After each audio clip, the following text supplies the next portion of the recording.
10. I am Shalom Haslam, your anchor. Across Nigeria, the rising wave of insecurity has become a pressing national concern.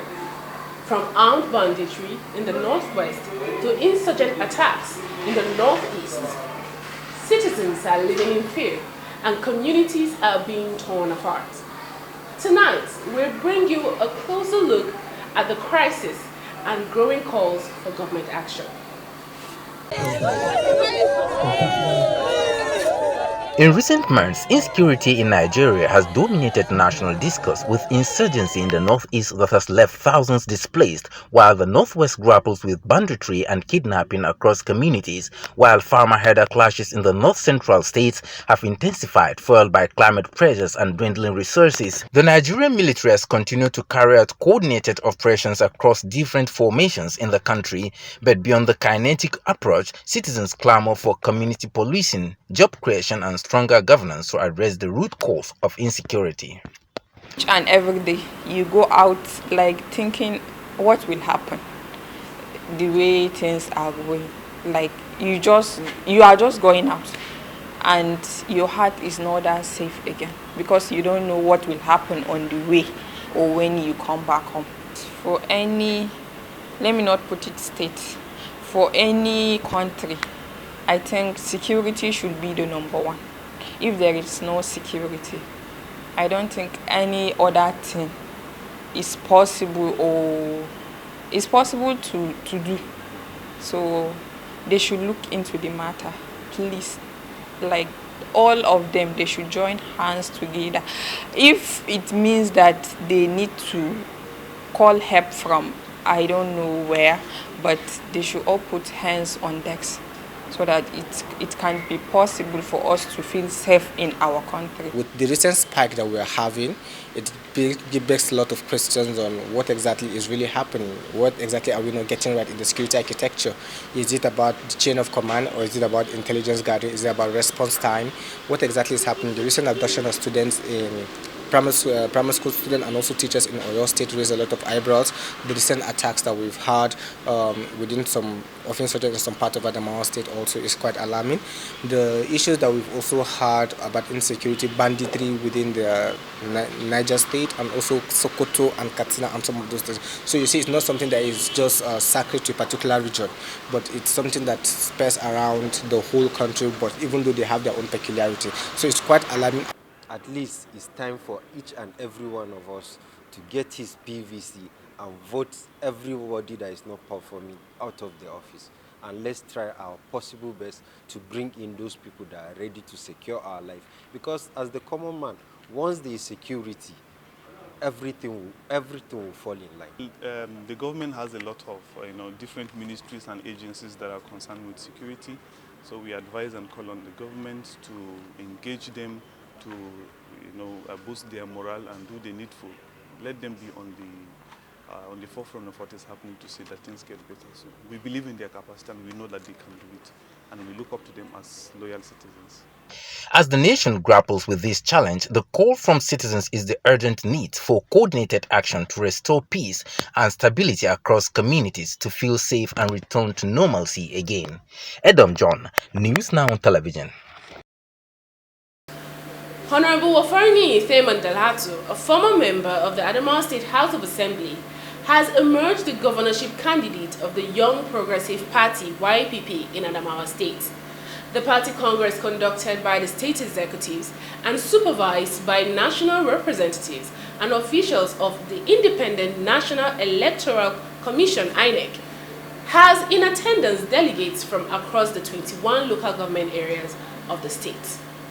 Delegates of the Young Progressive Party on Adamawa State converged in this hall in Yola, the state capital, to elect the flag bearer for the governorship race of the party ahead of the 2027 general election.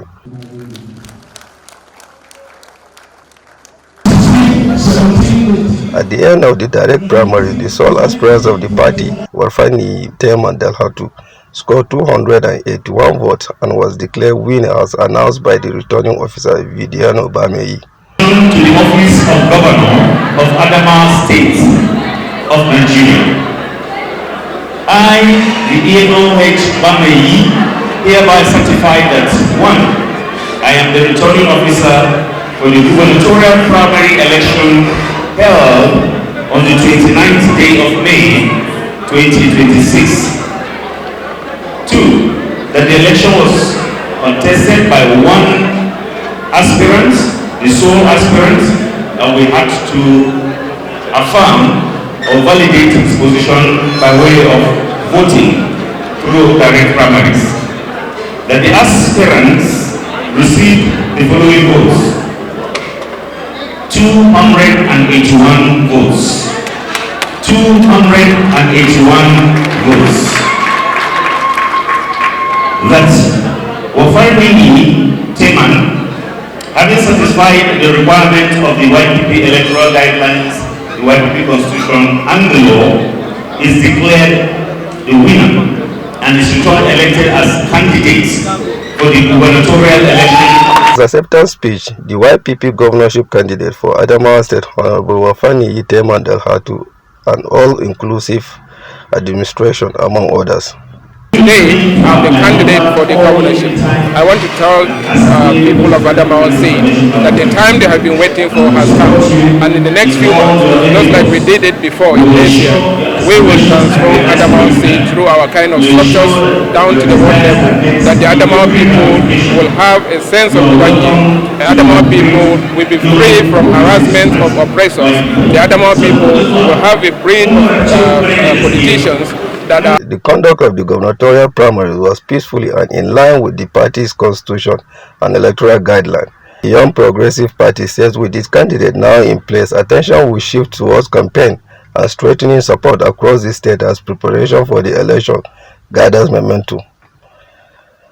Jaffe John, NEWSNOW Television. The governor of Adamawa State, Umaru Fintri, has appealed to religious leaders to continue to preach messages that will unite rather than divide the people. The governor made the appeal during the inauguration of officials of the Adamawa State chapter of Northern Christian Religious Leaders Assembly, NOCRELA, in Yola, the Adamawa State capital. According to him, the country must resist from every attempt to sow seed of hatred, intolerance, extremism, and disunity among citizens who has coexisted peacefully for generations. The report. The governor of Adamawa State, Umaru Fintri, has appealed to religious leaders to continue to preach messages that will unite rather than divide the people. The governor made this appeal during the inauguration of officials of the Adamawa State chapter of the Northern Christian Religious Leaders Assembly, NOCRELA, in Yola, the Adamawa State capital. According to him, the country must resist every attempt to sow seeds of hatred, intolerance, extremism, and disunity among citizens who have coexisted peacefully for generations.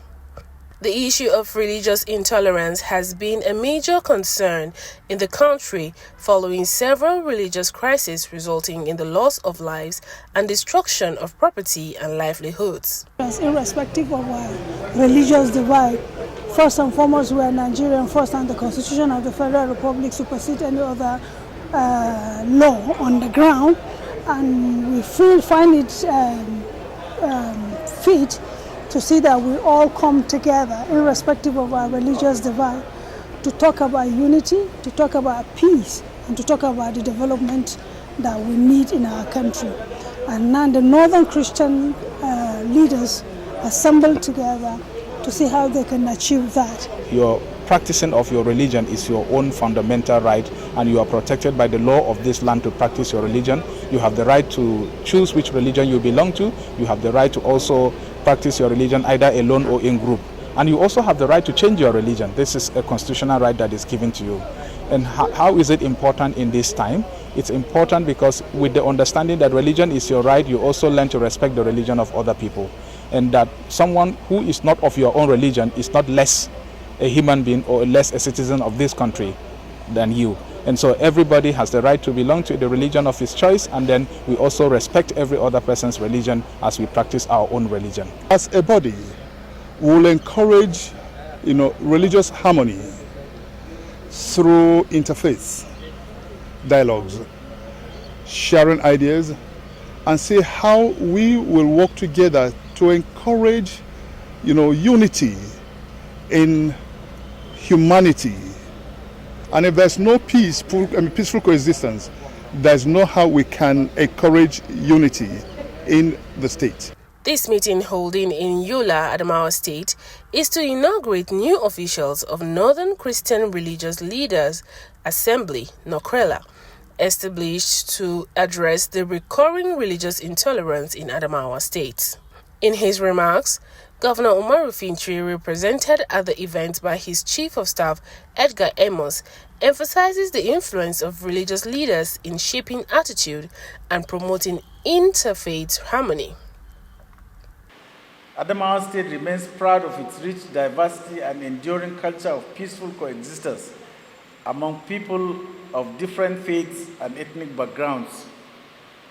As a government, we have remained committed to building bridges of understanding and ensuring that every citizen, regardless of religious affiliation, enjoys equal opportunity, protection, and dignity. I believe strongly that faith-based organizations and religious leaders have critical roles to play in complementing government efforts in peace building, youth mentorship, education, humanitarian interventions, and community development. Your voices are needed now more than ever to guide our youth away from violence, drug abuse, crime, and other social vices threatening the fabric of our society. Some of the leaders reiterate the significance of religious tolerance and peaceful coexistence among Nigerians for any meaningful development to take place. High point of the event is the inauguration of the new leadership for the Adamawa State chapter and presentation of an award to the governor, among others. Shalom Freedom Haslon, News Now Television.